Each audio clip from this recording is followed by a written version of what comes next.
For whatever reason, the National Church's Standing Committee on Worship and Music has chosen for us to hear again the story of the Good Samaritan.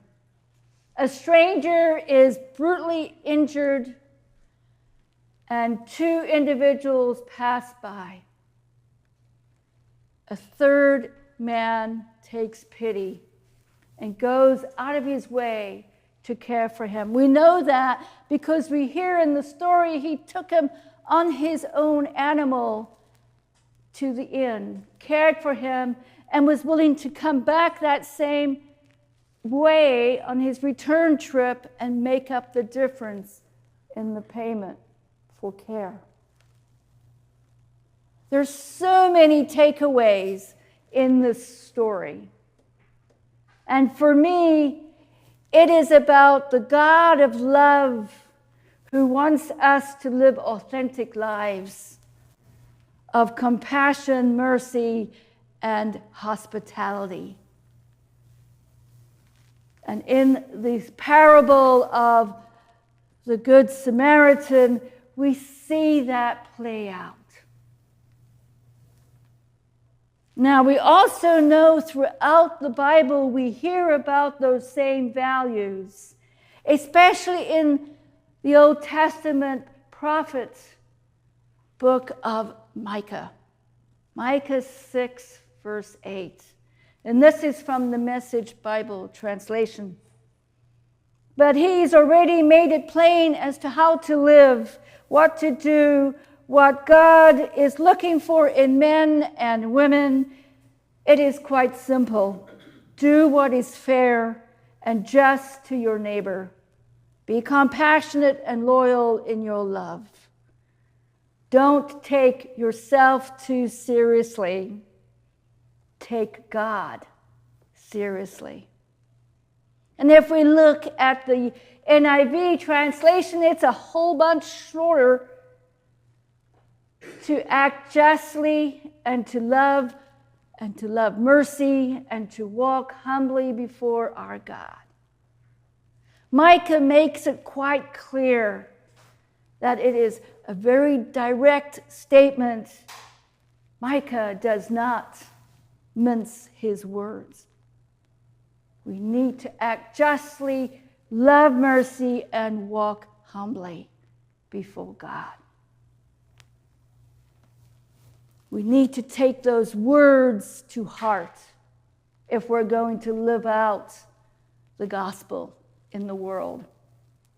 And when we do, God is calling us into a deeper relationship with Him. That's the outcome. That's the outcome of the story. But it's so hard to get there. And the other question I would ask is why? Why is it hard to get there? Now, looking at the story of the Good Samaritan, we see the priest come by. He looks the other way, crosses the road. Maybe he doesn't stop because he has a pastoral visit to go to and can't be late.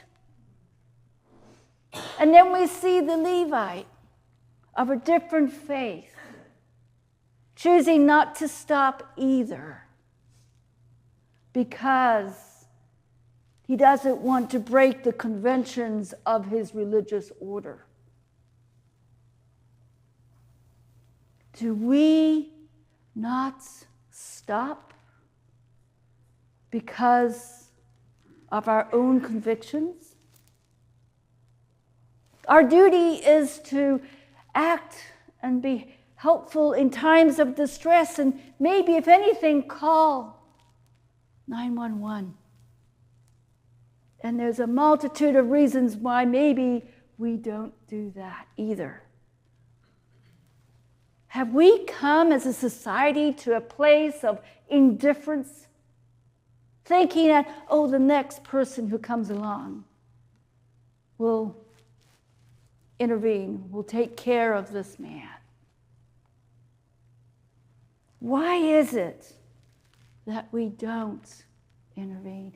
God gives us that invitation.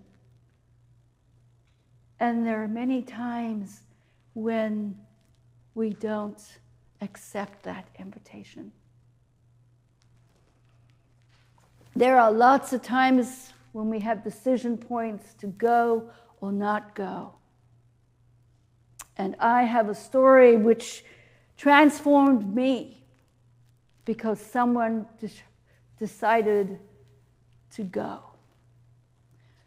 As many of you know, I lived in Oregon, and this particular weekend I decided to drive to Idaho. It's a good 12-hour trip to where I was headed to visit a friend. And my normal practice is to take my vehicle into the dealership, get it looked at, get a good bill of health, and off I go. Well, that particular day, the dealership had to do something with my brakes. I don't know what all, but yeah, I walked out of there confident that all was well and I could be on my way. And I was a good 6-7 hours across the state of Oregon in the high desert. There's no cell coverage. And I'm listening to music, just chilling, enjoying my ride.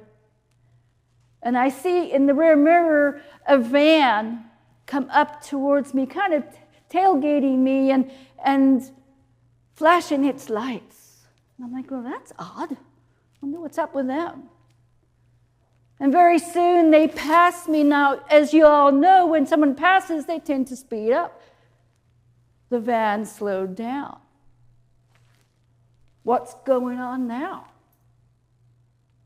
And soon enough, the 3 men in the back of the van, who I could see clearly, were waving their arms, trying to signal something to me. And I thought, something's going on here. Maybe I need to slow down too. And as I slowed down and pulled over, they slowed down and pulled over too. And before I could get out of my car, the van emptied and everyone came running up to me, pointing to my rear back tire on the driver's side. So when we all got looking to that tire, we realized that 3 lug nuts were gone. And 2 others were very close to spinning off, and my tire would have been lost. I am so grateful for those men who jumped out. They saw the urgency and responded. I still get goosebumps when I tell this story. And there's a lot more to the story. If you want to hear it, I can tell you later. But they saw the urgency and knew they had to respond and help out. Just like the Good Samaritan responded and helped out the injured man who survived, I was given some help. And I survived. For both of us in these stories, it could have turned out really, really, really bad. But they very quickly found my jacked up the truck. I had a pickup at the time. Put the donut on, fixed the wheel, and sent me on my way.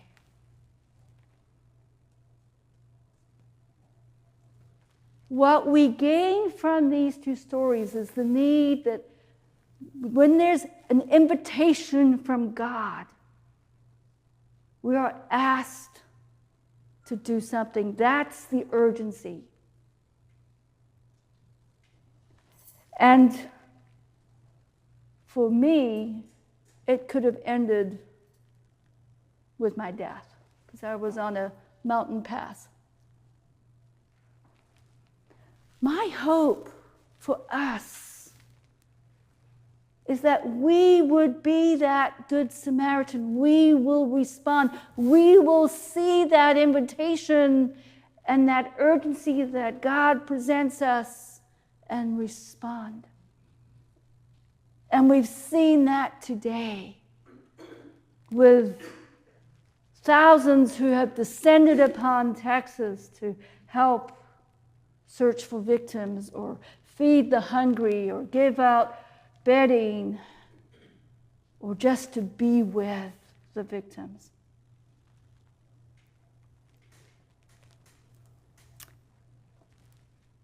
The takeaway of this story is we are to show up. And when we show up, we transform the lives that we encounter with. And maybe we transform our lives. So act justly. Love mercy. And walk humbly with God. Amen.